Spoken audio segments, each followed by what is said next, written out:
Orang sabar itu bukan lemah, tapi sangat kuat. Kita semua pasti pernah menunggu kan? Menunggu antrian pelayanan, menunggu kabar baik, atau menunggu perubahan hidup. Nah, birokrasi kita juga sebenarnya sedang dalam proses panjang menuju perubahan. Di pembahasan kali ini, kita akan membedah sebuah transformasi yang luar biasa penting, yaitu evolusi dari seorang aparatur sipil negara, dari bayang-bayang stereotip masa lalu menuju sosok smart ASN yang dinamis dan beretika. Kita akan membedah 5 tahapan krusial dari evolusi ini, mulai dari perubahan paradigma dasar, pentingnya inklusivitas, cara menghadapi lompatan digital, etiket profesional, sampai ke konsep belajar seumur hidup. Yuk, langsung saja kita mulai. Pertama, kita bahas fondasinya dulu nih, perubahan paradigma dan akuntabilitas. Ini adalah titik awal 0 km yang wajib banget ditanamkan oleh setiap pelayan publik modern. Dulu, kita sering banget dengar istilah, waktu adalah uang. Sayangnya frase ini malah sering dijadikan tameng buat minta uang pelicin supaya urusan lebih cepat beres. Tapi stop, paradigma hari ini menuntut kita putar balik 180 derajat. Gaji dan fasilitas itu datangnya dari rakyat loh. Jadi pola pikir yang benar adalah menyadari bahwa masyarakat itulah bos kita. Dan mereka berhak dapat layanan yang paling maksimal dan setara. Makanya, hati-hati banget sama situasi kayak gini. Jangan pernah main-main sama yang namanya gratifikasi, apalagi di urusan pengadaan barang publik. Menerima hadiah sebagai tanda terima kasih karena menangin tender, wah itu bukan rejeki, itu bibit penyakit yang bakal langsung menghancurkan sistem. Jadi pertanyaannya simpel tapi menohok. Apakah Anda beneran siap untuk membuang mentalitas toksik ini jauh-jauh dan jadi bagian dari solusi? Kalau Anda siap, mari berkenalan dengan pedoman resmi yang baru, yaitu berakhlak. Ini adalah standar baru yang benar-benar menyapu bersih praktik-praktik lama.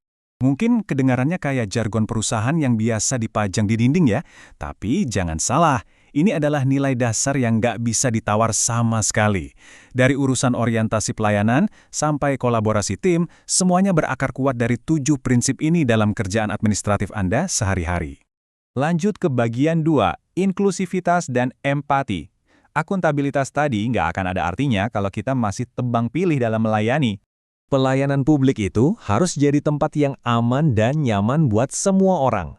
ASN modern itu diwajibkan oleh BKN dan Komnas Perempuan untuk punya lensa inklusi sosial. Artinya siapapun, termasuk ASN penyandang disabilitas, harus dilibatkan aktif.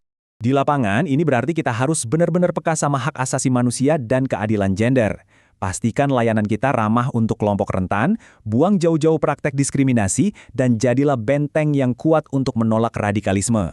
Keadilan untuk semua, tanpa terkecuali. Masuk ke bagian ketiga, lompatan digital.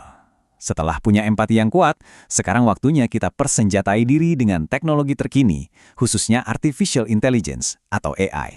AI itu emang game changer banget, tapi kita nggak bisa asal pakai. Ada aturan mainnya.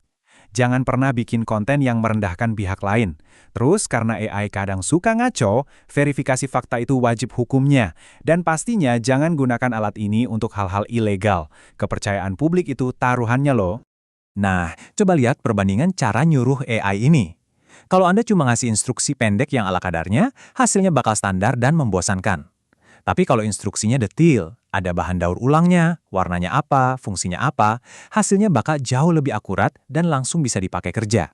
Jadi kesimpulannya konteks itu raja. Kalau Anda terbiasa ngasih instruksi dan konteks yang spesifik, AI bakal jadi asisten yang super efisien buat bantu tugas-tugas pelayanan Anda tiap hari. Sekarang, kita masuk ke bagian keempat, kesiapsiagaan dan etiket. Punya skill teknologi tinggi itu keren, tapi nggak akan berarti apa-apa kalau nggak dibarengi sama etika kemanusiaan. Membela negara di era modern itu nggak melulu soal angkat senjata di medan perang. Membela negara itu tentang gimana cara Anda memproyeksikan sikap profesional dan rasa hormat setiap kali Anda berinteraksi dengan masyarakat. Caranya nggak ribet kok, cukup jaga kontak mata, pasang wajah yang ramah, ngomong yang pede. Dan yang paling penting, jangan pernah lupakan 3 kata ajaib ini. Tolong, terima kasih, dan maaf. Percaya deh, pakai 3 kata ini bakal langsung meruntuhkan dinding pembatas dan bikin publik merasa dihargai.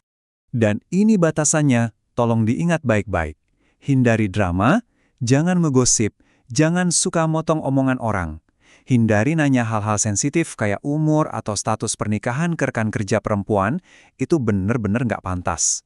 Biasakan kerja dengan profesional dan berikan pujian dengan senyum yang tulus. Akhirnya kita sampai di bagian kelima. Ini adalah ruh dari semuanya. Evolusi berkelanjutan dan belajar sepanjang hayat. Kutipan ini benar-benar menohok. Orientasi atau pelatihan itu bukan sekedar checklist di atas kertas biar cepat lulus. Ini tuh pondasi karakter. Sabar bukan berarti diam tanpa usaha kan? Sabar itu tetap bergerak dan berproses, walau kadang pelan. Pohon tidak tumbuh besar dalam satu malam. Karir dan kualitas pelayanan Anda juga tidak. Berdasarkan UU ASN tahun 2023, kemauan untuk terus belajar seumur hidup itu adalah syarat mutlak. Kesabaran dalam belajarlah yang akan mengubah setiap tantangan dan rintangan menjadi sebuah kekuatan baru.